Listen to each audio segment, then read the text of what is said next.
Hello everyone, magandang araw po sa inyong lahat. So, kamusta po ang aking mga kapwa kasari-sari store owner dyan. So, matagal tayong hindi nakapag-upload kasi po busy tayo sa ating tindahan kung paano natin mapapalago ang ating mga paninda. So, ngayon lang tayo nakapag-upload muli mga kasari. So, for today's video pala, share ko lang sa inyo, no?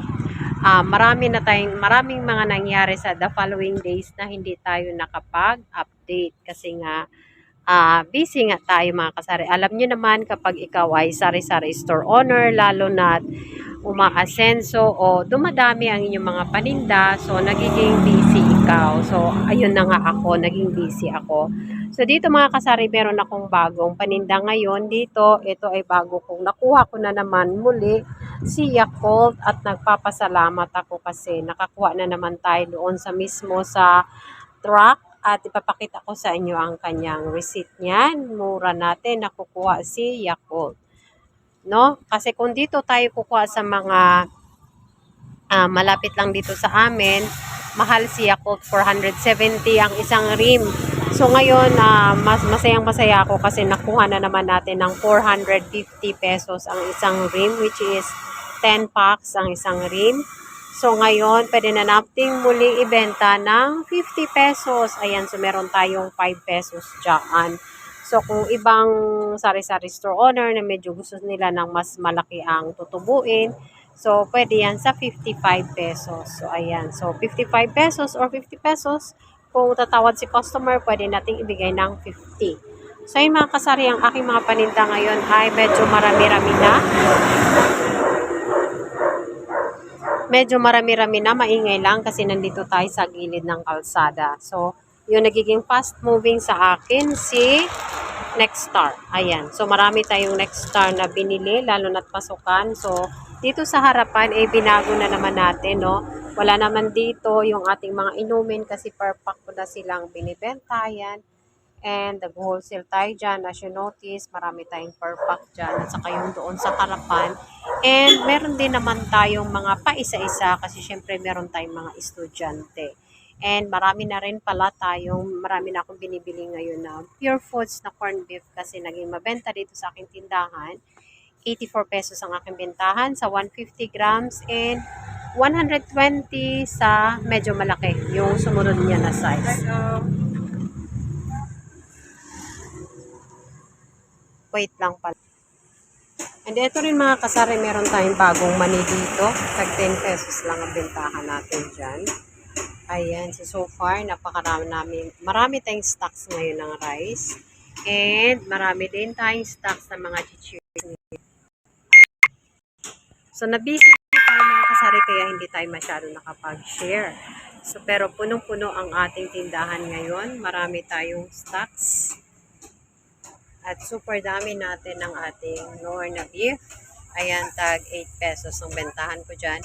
Pero binibenta ko yun ng wholesale, kung ibibili ay tag 7 pesos lang. So meron din tayong malaking mga bear brand dyan. And namili pala tayo mga kasari kasi merong opening dito sa may amin. May bago nag-open ng Iloilo Supermart, pamilihan dito rin sa amin sa Iloilo City, at marami tayong napamili na mga sales na mga naka-top up at meron naka-discount tayo kasi meron silang tinatawag na card na pag meron ka nun ay makakales tayo. So yun, no, marami tayong discount doon.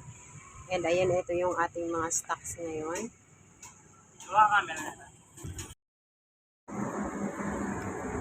So yun mga kasari, marami nagsasabi na matumal daw ngayong pagpasok ng October, no? So ngayon ay October 6. Sabi nila medyo matumal daw, hindi pa rin umuusad ang December, hindi pa rin daw mabili. So para maging mabili ang ating tindahan, lagi lang nating i-update ang ating mga stocks. No, kasi kapag marami kang mga stocks, marami kang mga paninda, maraming choices si customer, therefore marami silang mabibili sa iyong tindahan. So kagaya nito, pag sila ay tumingala sa itaas, so makikita nila lahat yung mga bibilhin nila, no? Kapag marami silang nakikita, marami silang gustong bilhin. Ayan. So dapat lang laging updated ang mga paninda, laging kumpleto. Ayan, kahit na marami ka pang paninda, kung merong mga kulang, dapat you need to go out and buy another stocks kasi hindi ka dapat magpaubos. Kasi kapag naubusan ka, ang tendency is pupunta sila sa kabilang tindahan, and what if kung mas mura sila sa'yo? So, kung mas mura sila sa'yo, the tendency is lilipat si customer. So, be sure na i-avoid natin na maubusan tayo ng mga paninda.